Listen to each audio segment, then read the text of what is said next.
Hello, my name is Rick, and this is the Dwarven Fortress of Swamp Cavern. I recently posted about the trick I use to only design my armor once per fort, but have many different squads using different weapons. I got some interesting feedback about it, so in this episode I'll show how I set up my armor in Swamp Cavern, I'll share that trick for setting it up only once, and I'll talk about all the advice I got. Some of it I was aware of, others I haven't tried, but they're still really good ideas. So stick around to see if I used your advice in my video. Here's an example of my armor setup I used in this fort. This was inspired by Daz Tactics and Marcus Aurelius. I usually do the robe and cloak and metal armor. If I'm feeling fancy, I'll add leather hoods and some kind of mittens, but I usually don't. In this case, I was feeling kind of fancy and added hoods. When I set up my armor in a fort, I give it a name and include a weapon type. In this case, soldier armor. I like to keep it general, a metal breastplate rather than specifying metal. They constantly try to put on the best armor, so I'll just let them choose. Then I set up a squad of some kind, even if it's just a few guys, and assign the armor to them. I set the weapon type in the armor description. For my first squad, this is always an axe.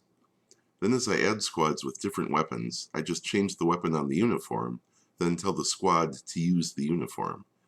Even as new people get added to different squads, they will use the right type of weapon for their squad. That's how I did it in this fort, and my many squads all have almost all their stuff. I like axes, crossbows, hammers, and spears the best, but as other people arrive in the fort with other weapon skills, I prefer to put them in a squad of the kind of weapon type that they're already good at. You might expect that if you change the uniform, you change it for everyone, but that's not how it works.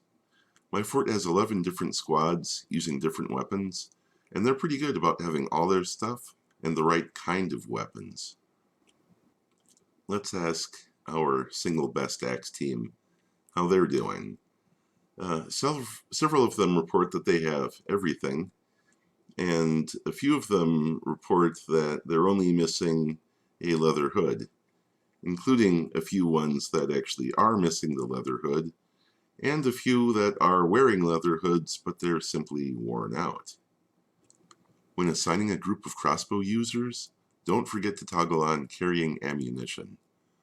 One tip I got was the player liked to set up uniform without weapons, and then assign specific weapons to specific people.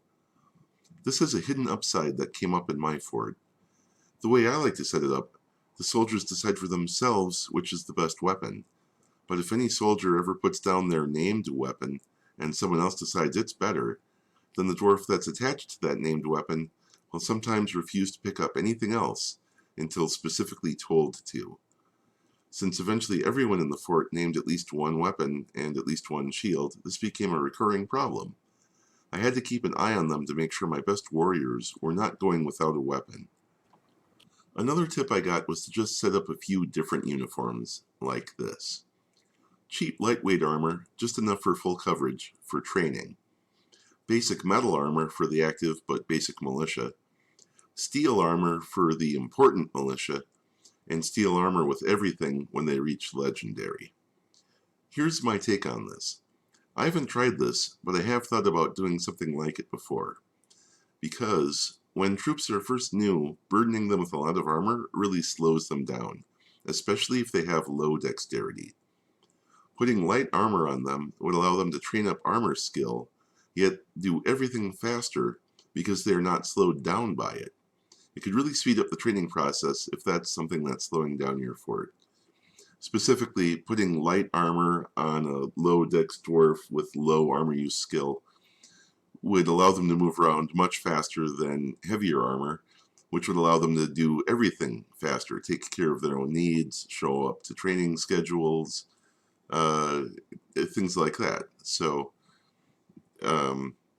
if that's the problem your guys are having, it could really speed up the training process. One player reports that since they have over 100 dwarfs in squads, they avoid specific items except artifact weapons and armor. That's what I did in this fort, except I didn't think of assigning specific weapons, and I don't have any artifact armor. Unless you count Masterpiece Adamantine armor. We have lots of that. One player used to assign each individual armor piece, because the troops so often run around with incomplete armor. Boots and gauntlets are especially tricky.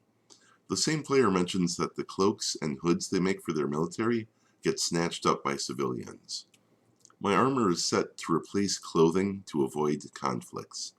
You don't want your dwarves not wearing their helmets because they are wearing a cloth hat. My solution to the last part is to make extra cloaks and hoods to go around and make lots of cloth versions of stuff so that hopefully civilians will use more of those. For instance, if we have 100 cave spider silk cloaks, the odds are that the civilians will use one of those instead of the leather ones our military needs. I use this armor setup named Start Over to jolt troops who are not carrying a weapon into doing it, or to get troops to replace tattered and worn out clothes when I see they have it. It is armor set to replace clothing with exact matches, and then set not to have any armor. There's no need for them to put down their shields. I see the last time I used this, it was to jolt a mace man into picking up replacement clothes for under their armor, and I was fine with the weapon they already had. If I was using this to get an axe guy to pick up a new axe, that wouldn't be there. I was really paranoid about weapons in this fort because of that named weapon swapping problem. It started early, but once I realized it was happening, it wasn't hard to fix. I just had to check on it every so often. My last few tips apply to a lot of things in Dwarf Fortress, but armor as well. I put my armor stockpile by my clothes stockpile, so the guys getting leather robes and cloaks for their armor would not have far to go after that. Same for weapons. When you assign a uniform to a squad and they didn't have one, they should react almost immediately. When you add a new person to a squad and that squad already has uniform, they should react. They should start picking up stuff. If they don't, it's a sign that something is wrong. Check to see if you have enough supplies, if their squad is set to active. If you wanted your armor over clothes, or armor only, make sure it's set the way you wanted. When I have armor, I prefer not to do over clothes, because it avoids conflicts that way. And then, even long after you have a military set up, and they have been doing stuff, check back on them every so often, to make sure they still have everything they need. I really like this tab on Dwarf Therapist for this. Here it is set to military and sorted by squad, so the squads pop right up to the top, and you can really quickly and easily run over their equipment and see what they're missing. I hope these tips on armor were helpful. Like the guy from XCOM always says, good luck, Commander. If you found this Dwarf Fortress content helpful, please like, comment, or subscribe. You have to hit that little bell icon to be notified when new episodes come out. If you really want to help my small channel grow, tell a friend who likes Dwarf Fortress, Minecraft, or Sunless Skies. Or just go back and watch some of my old videos. That works too. On screen here are going to be my fort fighting a Hydra and then a were-lizard. I have some other really good tutorials on Dwarf Fortress, so that's there. Also, YouTube itself has an opinion on which one of my videos you might like, so check that out. Thanks for watching.